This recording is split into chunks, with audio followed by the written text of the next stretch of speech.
Hey guys, welcome to the FitTown Show. This is Coach Andrew with Coach Nick and Coach Melissa. And today we're going to be sharing some personal stories on how confidence has shown up or impacted our lives and our experiences learning and trying to develop confidence since our focus for this month in the gym has been building confidence, talking about the 4 specific things that you guys can work on inside the gym and outside the gym, which, to recap those, it is effort over outcome, trying something new, putting in the reps, and following through. So today's episode, we're just going to share some stuff that we've gone through in our lives and how confidence has shown up or not shown up at various times in our lives. So does either one of you want to kick it off with some... I'll go. Okay, I'll kick it off. So when we kind of first started talking about confidence, and I know this was something that leadership, Andrew and Tony, wanted us to kind of put ourselves out there and talk about how we feel about it, how we maybe developed our personal confidence. And I had to think about it for a long time, be like, I don't really know. I feel like I've just kind of always had it, but I know that definitely hasn't been the case. So it took a lot of thinking, and I think it all kind of started day one, basic training, getting off the bus and getting yelled at, and then realizing I had zero confidence at all. And can you what year was that? When was that? That was 2007, May 2007. I was 21 years old, baby-faced 21-year-old. And I think kind of before the military, everything pre-military, it's like I was neither confident nor unconfident. Mm-hmm. I just was, because Nick just was. There wasn't really anything challenging that notion of being confident or unconfident, because my life was fairly relaxed, I would say, and then the military kind of smashed that, as it tends to do. So and then so you graduate basic training, you're like, wow, I did that. That was pretty cool. Nobody really kind of assisted me along the way. There's leaderships and mentors and things like that, and your teammates. But, you put in the work at the end of the day, and then you graduate, your tech school, and then you go to your first base, and then your first deployment, and then your training. And, military is really good at keeping you with a very short memory and keeping you humble, to where you're like, okay, I'm good at something, and then I'm not actually good at that, and then it's this constant cycle of identifying things you aren't good at, and then exploiting it, getting you better at it, and then breaking you down, and then doing it all over again. Can you share the 4 stages of competence that you told me about? Yeah, so I love this model. I use it all the time with my athletes. And so the 4 stages of competence are: stage 1, you are unconsciously incompetent. So you don't know what you don't know. Teenager Nick, prior to the military. Nick, yeah, you don't know what you don't know. You're just going around your life just having a good time. The rug is under your feet. Exactly, the rug is under your foot. Out. So step 2, the rug gets pulled out, right? You quickly then realize what you're not good at. So you are now consciously incompetent. You are aware that you kind of suck at everything. And then stage 3, you start to get some training underneath you, and you are now you are consciously competent. Mm-hmm. So you can get the things done, you can get the work done, but you got to think about it. And then step 4, the final stage, what we're all trying to achieve is unconsciously competent, to where you can just zone out and just do it. You can put in the work. Kind of like what we're trying to get at in the gym all day, is where we're not thinking about doing a clean or a snatch. We're just getting on the barbell and doing it.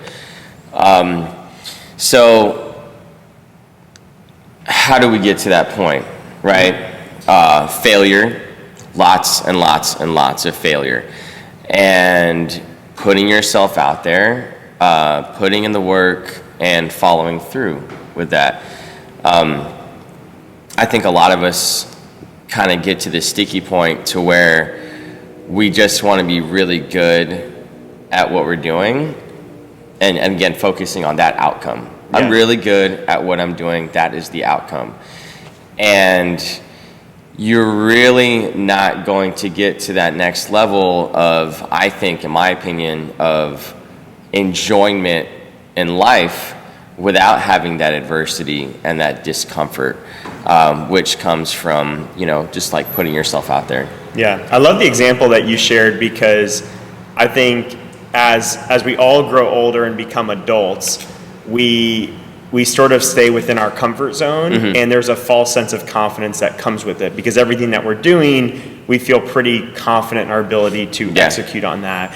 And we stop trying as many new things, and it becomes like you as that teenager where it's like, yeah, I'm pretty confident, but if life were to throw you that curveball, it would become pretty quickly aware to you that, oh wow, I'm not that confident.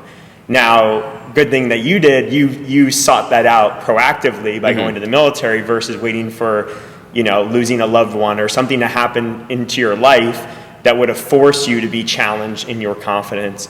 And the one thing I want people to understand is the reason we focus on effort over outcome is because if you want to try that new thing, you're going to suck at it. Yeah, absolutely. And if you're too focused on the outcome and you want to be good at everything you do, then that new thing is going to feel very scary instead of being that new thing being the easiest gateway to the next level of confidence. Because once you go to the military, like you said with basic training, it was very tangible to see that difference of day one to graduation of basic training. Whereas in your daily life up until that point, you couldn't really see, there was nothing really tangible to say, oh, well, I'm more confident today than I was 6 months ago because of X, Y, and Z. And you're just kind of living in this comfort zone, which is a false sense of confidence. Absolutely. I think it's important to point out too, though, is like as we grow up, like as you're 21 and then you graduate boot camp, the outcome of that, you're like, I'm wearing the uniform. There's people in the stands cheering me on when we have our final little thing. That's the outcome, and that we attach a lot of pride to only the outcome. And like over the years, we feel the pride from the outcome of an event when we feel a success with something, and we're chasing that sense of pride that we're finding in outcomes, and we're not focusing on how many times you folded your underwear and put them away neatly in boot camp, as the process of things of like, I didn't take pride in putting my underwear in my one little skivvy drawer. Yeah, you're exactly right. And like focusing on like the reps of doing a split squat or the reps of doing something that's like very mundane and very like process oriented, and focusing on your effort in those moments instead of looking at the leaderboard result to feel the pride. Like feel the pride in, I kept my tempo I watched the clock and I kept my tempo, so I got stronger because I didn't rush it. Yeah. Like that's a really hard thing to step back and do, because we're always seeking that sense of pride based on a result of something. We're just conditioning ourselves for a mental failure in that way, looking for the outcome instead of looking for what we're doing in the moment. Yeah, that's good. And I'm glad you brought up success and processes. And a lot of times we look at success as the pinnacle, like this is where we want to be. But a lot of times I feel like that can lie to you, because there's a lot of outcomes that were not in your control that got you to that success. So at the end of the day, was it really your own, And I think people can coast on success for a really long time until they eventually will realize that wasn't theirs. So if you can control your processes, right, your personal effort, and realize that, I think 2020 showed us all that there's a lot of stuff that's not in our control. But I can control my effort. I can control how I feel about this particular situation. And then whether it's a success or a perceived failure, I can still be proud about that result. Yeah. I think a lot of people get into positions at work, like CEOs and stuff, that we all know that person who's got promoted, that it really wasn't their effort that got them there. It was luck or something out of your control, that maybe you got passed on the promotion because this person got promoted that doesn't necessarily deserve it either. And you're looking at that success and celebrating that success, and not, it is a system that could set you up for a real failure. Yeah, absolutely. Looking at outcome that way. Same thing with a leaderboard score. Yeah. Awesome. Well, thank you, Nick. We'll shift over to Mel. Mel, how's confidence showing up for you? I feel really similar to Nick. I'm like, I've always been confident. Like, I've always felt like, my sense of either just because like you guys are old, you adventure- can't think about when you were. I can't remember. time It was ago. so long ago. Barely remember what I had to eat this morning. See, when I'm too confident, he keeps me in check. Just cut her off at the knees. Pull the rug out. No, I've always tried new things is really my where I've excelled, where I've found confidence because I've never been afraid to try new things and afraid to fail. And I think that's something that I've really been able to coach kids successfully because I teach them to be okay with failure because I've just done a lot of failing. My nickname in school was Murphy's Law, and I would experience failure a lot. Like things would just go wrong for me, but for whatever reason, I had my innate personality trait to just think I'm growing and this is part of life, I'm just gonna rebound and get stronger. And I'd always find some way to come out of it positively. And I think that's what I've coached, found a lot of confidence in coaching kids with is just having them experience failure and being okay with failing. And my kids that are at my house, my own children, teaching them how to overcome failure and teaching them how to grow to find their limits, because that's what I've always seen failure as is just a limit. And if you don't know where that limit is, you don't know how to game plan to get past it, and so you have to push that threshold. And a lot of people I feel come into things not confident because they see that failure on the horizon and they don't want to get to it, or they get mental about getting towards it, and they kind of hold themselves in that comfort zone like you were saying. So it's a hard place. So for me, places that I've really struggled with confidence in my own personal journey before becoming a coach, I was always really comfortable being an athlete. And so coming into this gym and being overweight, I was after 2 pregnancies, had 2 kids, and I had just really lost my athlete. Coming in, I wasn't confident that I could do what I used to do, but I was really confident that I could just work as hard as I could. It was easy for me to focus on my effort, and I kind of had a really good place to come from because I was I'm at the bottom. There's only one place to go. I'm at the lowest I've ever been. I can just do some work, put myself flat on the floor, and, it's going to get better from here.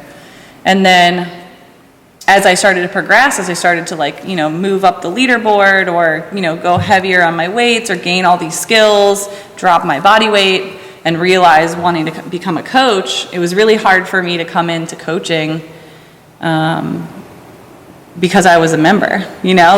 Everybody next to me had known me as this overweight person, and there's 5-6 year members at the gym that are, they've been doing CrossFit for a long time, way longer than me. You've got J-Mac, who is CrossFit.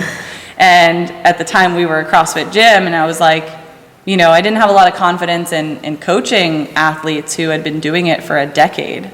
So I had to put in a lot of reps. I had to experience a lot of failure. I had to put myself out there more.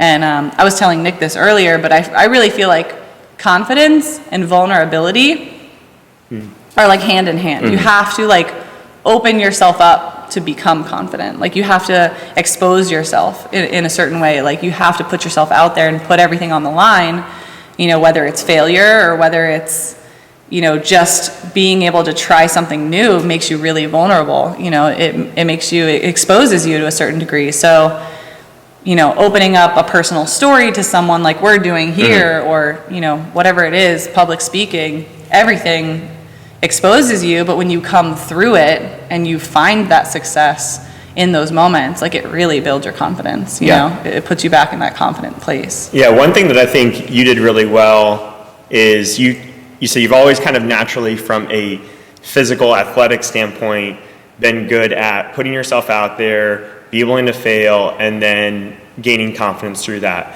But then I know you've talked about where as a mom or something outside, maybe in your career, you didn't feel confident. So I think what you did really well is you took an area that you were confident in and said, okay, well, what do I do well in this area?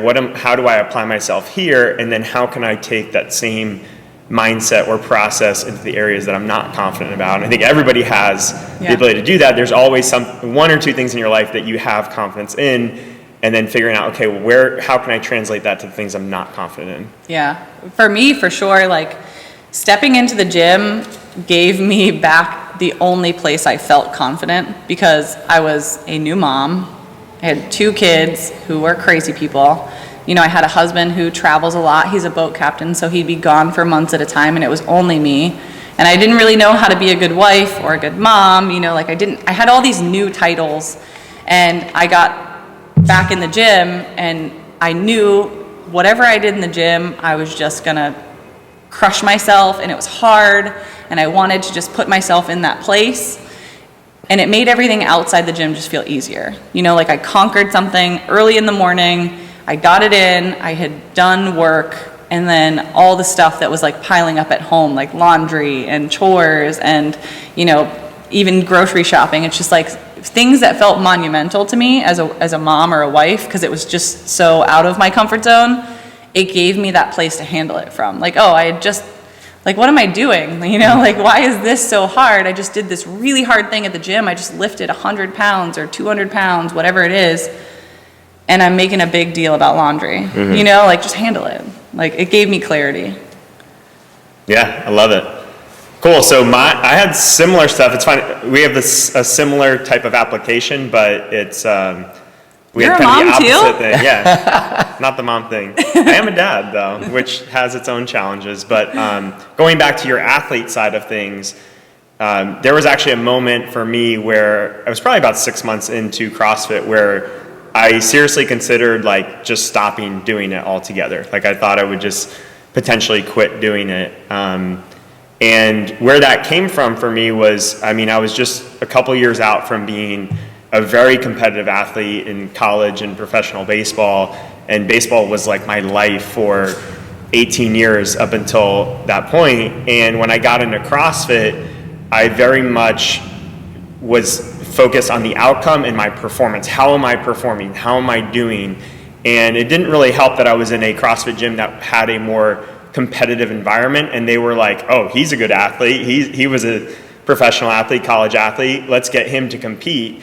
And they were, you know, really wanting me to compete right off the bat. So I never got that chance to really be okay with being bad at it. And every workout I went to was very much felt like a performance. And if I didn't do well, it would take a lot out of me. So I would be super nervous before workouts. I mean, I still get a little bit nervous, but it's different now. And I realized looking back, like I never really enjoyed a workout till like way after it was done, and I just felt like those endorphins from like the sense of accomplishment. But like leading up to a workout, I didn't enjoy it. During a workout, I was miserable. And then I was like at the end, okay, that's pretty good. Like, and I was like, this isn't sustainable. Like I can't see myself doing this for 5, 10, 15 more years. So it was like, okay, do I want to just stop doing it? And then over time, I kind of learned like, well, like, what do I want to get out of this? And like, I don't need to compete. I don't care to compete. And I started focusing more on my effort and trying to actually get back to the present moment, like realizing all I have is the present moment. Like if I get 15 minutes into a 20-minute workout, all I have is the ability to do my best in that 15th minute. And then the 16th minute, I'll take it from there. And the 17th minute, I'll take it from there. Instead of worrying about where I was going to end up 20 minutes into that. So it kind of forced me to get back into the present, focus on the effort. And now, like, I look forward to workouts. I enjoy most of them for most of the workout. There's still moments where it gets really hard and I have to push through and it's tough. But like now 95% of the workout is enjoyable, the time leading up to it and afterwards, as opposed to like 5% of it being enjoyable. So yeah, I really feel like that effort versus outcome is just like everything. Yeah. Yeah. Mic drop. All right, let's go. I really can't even like wrap my head around the fact that something would be that like psychologically, you know, the way it took an emotional toll on you and a psychological toll to make you want to give up on something, like just because you're the person that I know. Like that just baffles me. And by the way, I'm sure we're both glad you didn't. Of course. Yeah. Thank you now I'm here. for not quitting. Yeah.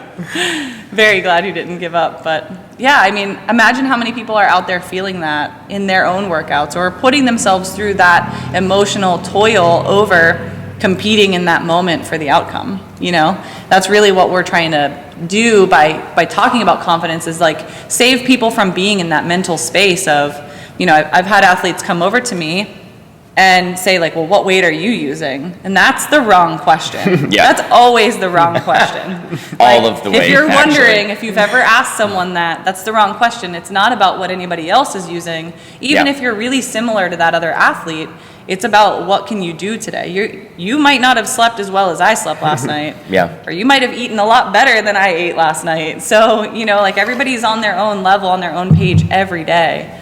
And I like that idea of like focusing on the moment of like that 15th minute. Because I kind of turn my brain off in the workout and just go. Yeah. Like being present is hard for me because I don't want to. I want to like turn it off and just do work. So dialing into that even deeper is cool. Yeah. For sure. And I'm glad you brought up like others, because I know we're talking about ourselves in this particular situation. But, one of the things I truly, truly appreciate about our team and our staff and our leadership is that we are very willing to be vulnerable. And if we're not willing to do that, then we can't expect others to do it as well. So, if you're struggling out there, this is your permission. This is your permission slip to be vulnerable, to get that confidence. And I just think that's super important, to be able to understand that there's a big support system out there. So why not? Yeah. Awesome. We'll wrap up on that. Thanks for joining us, guys. We'll see you on the next one.